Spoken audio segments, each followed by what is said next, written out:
আসসালামু আলাইকুম ভিউয়ার্স, আজকে আরেকটি অসাধারণ রেসিপি শেয়ার করব। এখানে আমি হেলন ডাল সিদ্ধ দিয়েছি। ডালগুলো মোটামুটি সিদ্ধ হয়ে আসছে, দেখতে পাচ্ছেন মোটামুটি ডাল সিদ্ধ হয়ে গেছে আমার। এখন এর মধ্যে দিয়ে দিচ্ছি আমি দারুচিনি, এলাচ, পেঁয়াজ, কাঁচামরিচ, টমেটো, হলুদের গুঁড়া, সামান্য মরিচের গুঁড়া, এরপর আদা বাটা, জিরা বাটা আর হচ্ছে রসুন বাটা, সবগুলো মশলা একসাথে দিয়ে এই যে আর একটু কষিয়ে নেব। এর মধ্যে দিয়ে দিয়েছি আবার তেজপাতাও দিয়ে দিলাম। এখন দিয়ে দিব আমি কচু শাক।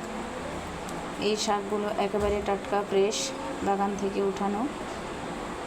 এর মধ্যে আমি দিয়ে দিলাম একটা ইলিশ মাছের লেজ, অনেক বড় একটা লেজ ছিল, ওইটাও দিয়ে দিলাম।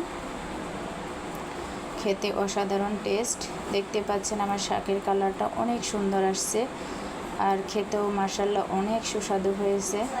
ট্রাই করে দেখবেন, এই ডাল দিয়ে শাক অনেক মজা, কালার দেখেই বোঝা যাচ্ছে।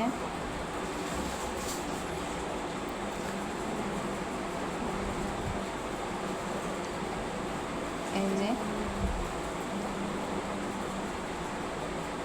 এখন আমি শাকের মধ্যে বাগার দিব, তার জন্য আমি তেল আর শুকনো মরিচ এখানে দিয়ে দিয়েছি। এর মধ্যে দিয়ে দিব আমি বেশ কিছু রসুন কুচি,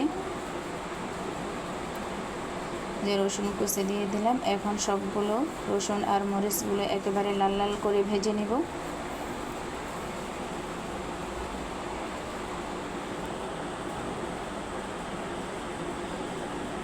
ভাজা হয়ে গেছে আমার। এখন আমি এগুলো দিয়ে দিচ্ছি শাকের মধ্যে। এই যে দেখতে পাচ্ছেন অনেক লোভনীয় হয়েছে, মাশাআল্লাহ অনেক টেস্ট হয়েছে। আর এখানে আমি আরেকটা ভাজি করব, তার জন্য আমি তেল, পেঁয়াজ, মরিচ সবগুলো মশলা সহ সব দিয়ে দিলাম। এখানে মশলাগুলো সামান্য কষিয়ে এরপর অল্প করে শুধু হলুদের গুঁড়ো দিলাম। এখন এর মধ্যে দিয়ে দিব আমি টমেটো আর ঢেঁড়স কুচি করে রাখা, এগুলো দিয়ে দেব। এই যে মোটামুটি হয়ে আসছে ঢেঁড়স ভাজি আমার। কেমন লেগেছে? ভালো থাকবেন সবাই, সুস্থ থাকবেন। আল্লাহ হাফেজ।